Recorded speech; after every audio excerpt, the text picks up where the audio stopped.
Good evening, ladies and gentlemen. I'm very grateful to be able to share a few memories of my family with you this evening.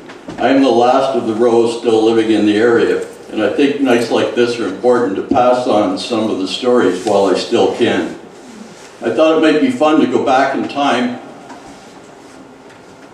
and start with some famous Rowes of the past, but Brian, I'm not going to go into the medieval too much, I promise.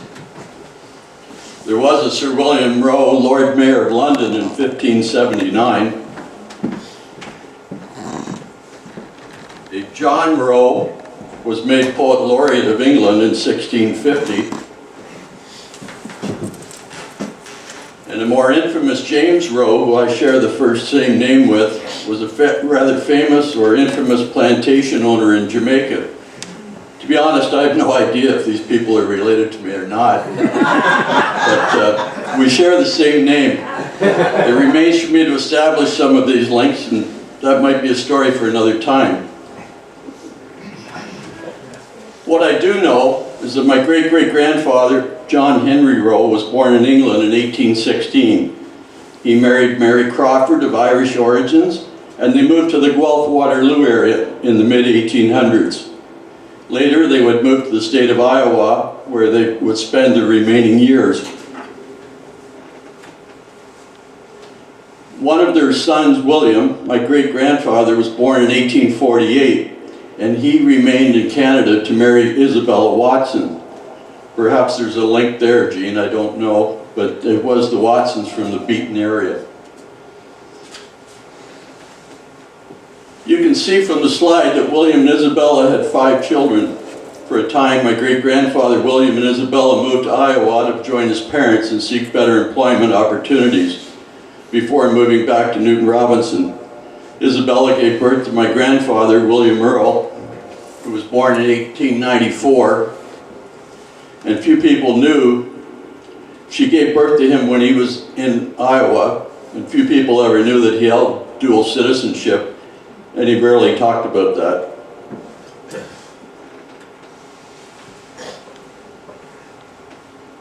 My grandfather grew up on the farm adjacent to Newton Robinson on the northeast side of Tenside Road. This picture shows the homestead in better times. My grandfather demonstrated some of his business acumen at an early age. He and his brother Russell would buy rare breeds of chicken eggs to show at the local fairs. Grandpa Rowe realized that he might have some of the only breeds for certain classes of chickens, so he often took home first, second, and third prize money. This might have been the start of our family in the egg business, but unfortunately disaster struck when 12-year-old Grandpa Rowe and Uncle Russell were on their way to Barrie Fair with a wagon loaded with all their prize chickens. When they stopped for a train at the Thornton Crossing, the horse suddenly bolted at the loud steam whistle and jumped in front of the train. The horse and brothers made it across, but unfortunately the wagon and the chickens didn't. That was the end of the Rowe chicken business. From chickens, my grandfather fell in love with horses, which throughout his long life and many accomplishments was truly his passion. He drove in his first race at the age of 13 in a time when the sport had less oversight, the drivers were not licensed, and the horses were not proven. It was dangerous to say the least, and Grandpa said the only qualification to be a driver was to have enough courage to go out and do it.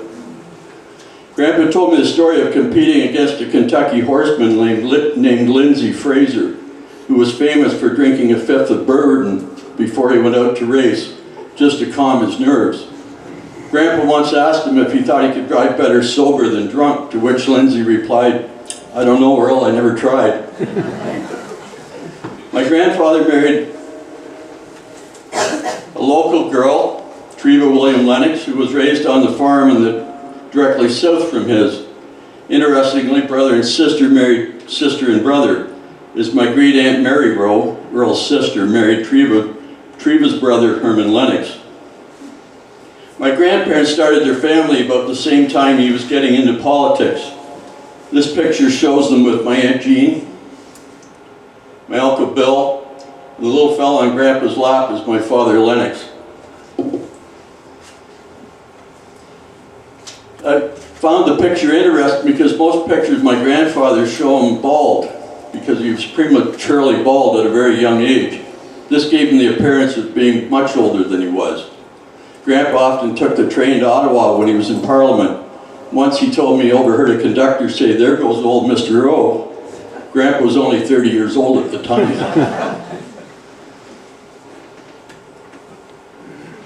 Grandfather was reeve of West Gwillimbury at the age of 23, serving from 1919 to 1923.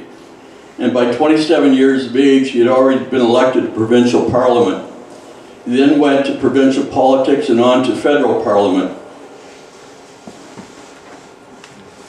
During a 45-year period, he served as a member of the provincial parliament, leader of the provincial Conservative Party, and a member of the House of Commons in Ottawa.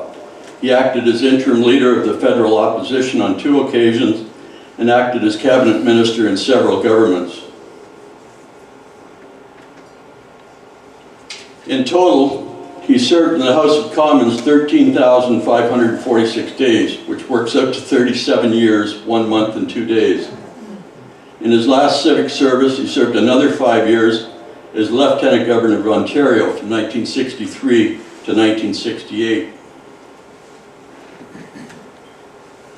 Although his time in politics, all through his time in politics, my grandfather trained his standardbred trotters and pacers. This is a picture of him setting a world record with 2 horses hitched to pole. These 2 mares, Bolo Van and Van's Council, go on to be the founding bloodlines of many generations of Rowe bred trotters. During a brief period during his career, my grandfather took over the role of president and CEO of Great Lakes Pulp and Paper. This was one of the largest companies in the industry with over 4,500 employees. I don't recall the reason he took this position or why, but he was a great supporter of Canada's natural resources and their protection. I do remember a fascinating story he told me that in 1948 he was approached by Japanese interests who were trying to break the agreed price on Canadian pulp. My grandfather was offered $1 million in a secret Swiss bank account if he would sell his company product at a more favorable price to the Japanese consortium. I always thought it was a great testament to his reputation as an honorable man that he felt it was against his principles to accept a bribe that would affect his company and its shareholders. Although I was only 7 years old when my grandfather was made Lieutenant Governor, I do remember how exciting it was for us, and grandfather included his grandchildren in many of his official functions during those 5 years. This is a portrait which hangs in Queen's Park, and was not particularly well liked by my grandfather, perhaps because it was painted roughly with a palette. I like to think the artist was trying to capture some of his ruggedness and strength. Of course, as part of his duties as the Queen's representative, he was expected to greet all dignitaries and royalty. Shown here is a picture with Princess Margaret, Countess of Snowdon, and her husband Lord Snowdon. Ballroom dancing with Princess Alexandra, the Honourable Lady Ogilvy. A great picture with the Queen Mother, Queen Elizabeth, taken at the opening of the Queen's Plate. My grandfather greeting His Highness Prince Philip. Not sure where I found this one, but Celia Franca was founder of the National Ballet Company of Canada. I didn't know my grandfather liked ballet. This is a photo of my grandparents, Earl and Treva, with Premier John Robarts. And the next series of pictures shows a day in the life of my grandfather during his time as Lieutenant Governor. Here he is, donning his uniform and hat, preparing for the opening of provincial legislature, inspecting an honor guard during a heavy snowstorm, and giving the official throne speech to open Parliament. It has often been said that Earl Rowe was successful in 3 different careers: as a farmer and breeder of racehorses, as a politician, and as a racetrack builder. So it seemed quite natural that his children would follow in those footsteps. My My father Lennox, shown here in a wedding picture with my mother Isabel, owned and operated the farm on 5 Side Road in the 11th, where I grew up. This property is now the home of Paul Sadlin. My father was a Freemason and master of the Masonic Lodge in Cookstown, where this picture was taken in 1962, as were 6 more of my family. 45 years ago, I joined my father's interest in the fraternity and recently served as a District Deputy Grand Master for Ontario in 2021-22. This is a picture of my Uncle Bill, taken in 1944 when he was serving in the Royal Canadian Air Force. Uncle Bill had to lie about his age to join the war, as he was only 17 at the time. After the war, he returned to the farm and began a promising career as a harness horse driver. Shown here with my grandfather, his career was abruptly ended when he had a severe racing accident at London's Western Fair racetrack.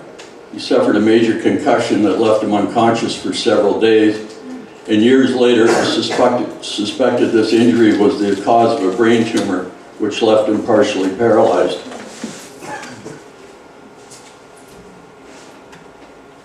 Although the family produced 3 generations of harness drivers, that's me circa 1979, our family was really more synonymous with racetrack building. My grandfather built Windsor Raceway in 1960, where my Uncle Bill served as president. Windsor Raceway was cutting edge in its day for being the first all-weather track with artificial tartan surface. Then my grandfather and Uncle Bill built Barrie Raceway in 1971. Some may recall that in 1986 it was directly hit by a tornado, but was rebuilt and operated until the year 2000. In 2001, it fell to my generation to build Georgian Downs Racetrack with the help of my longtime friend Marv Chandler, who grew up just down the road from the Rowe farms.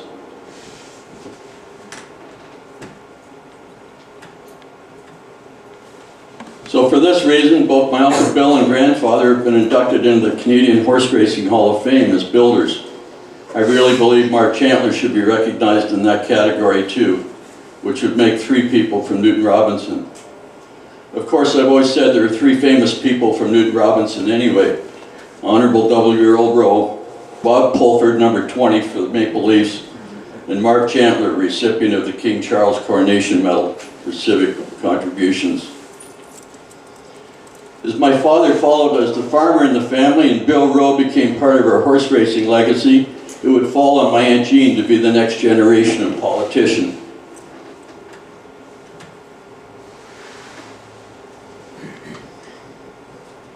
My Aunt Jean was born in 1920 and married Arza Claire Castleman, who at the time was the sitting federal member of Parliament in the Grenville riding in 1946.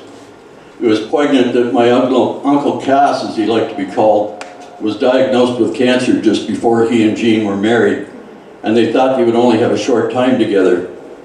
Amazingly, he did live another 12 years and was able to witness the birth of my cousins Nancy and Claire before he died. That same year, 1958, Aunt Jean ran for his empty seat in Parliament and won easily.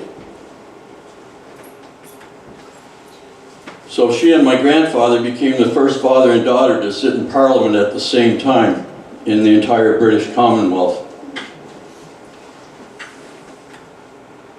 A member of Parliament for 10 years, Aunt Jean was chosen by Prime Minister Joe Clark to be the High Commissioner Ambassador to the United Kingdom in 1979. After Clark's short term in office, Prime Minister Trudeau agreed to have my aunt stay on.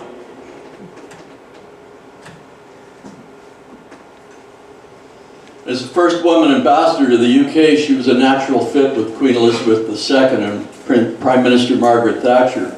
After work in bringing the repatriated British North American Act home in 1982, Prime Minister Trudeau sent her a picture of himself in his famous pinstripe suit, thanking her for her efforts. Aunt Jean showed her respect and admiration for the Prime Minister by proudly displaying the picture on the back of her downstairs toilet. where I believe it still sits to this day. I came across this really interesting picture of my Aunt Jeannie. She's in the bright orange. Prime Minister Margaret Thatcher, Prime Minister Trudeau, and this little guy here is Justin Trudeau, the future Prime Minister. So there's 3 Prime Ministers in that photo.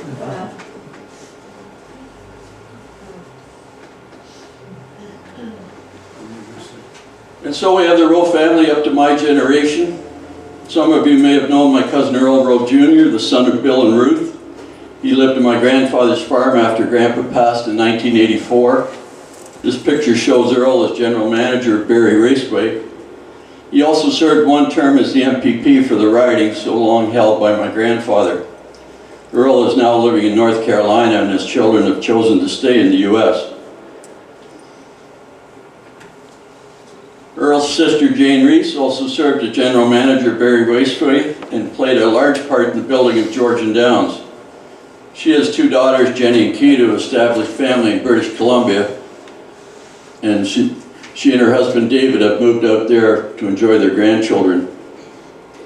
As for my immediate family, I have 2 younger sisters, Cindy, who lives in Toronto with her husband Liam Carey, and my sister Patty, who married Brad Dorsey from the Dorsey Potato Farms in Beaton. They're now residing on Lake Simcoe. As I mentioned at the beginning of the talk, I'm the only remaining Rowe in the community. My wife Mary and I live in my father's former house just north of Newton Robinson on Highway 27. I spent 36 years as a harness driver and competed in about 20,000 races, during which time I also served as chairman of the board of Barrie Raceway. And after my grandfather passed, I served as the chairman of Georgian Downs. Masonically, I stay active as a 33rd degree Scottish Rite Mason, and I'm a member of the National Education and Enlightenment Committee of Supreme Council of Canada, which gives me an opportunity to do some writing, speaking, and traveling.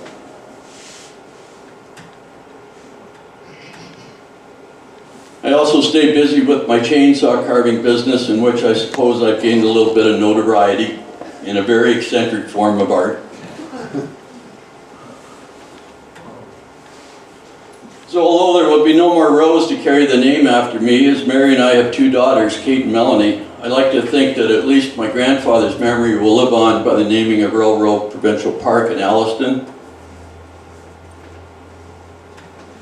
and Earl Rowe School on Highway 11, where actually I went as a very young student, and Sarah Riley was one of my teachers. That's pretty cool, right? That's the end of my talk, folks. Thank you very much.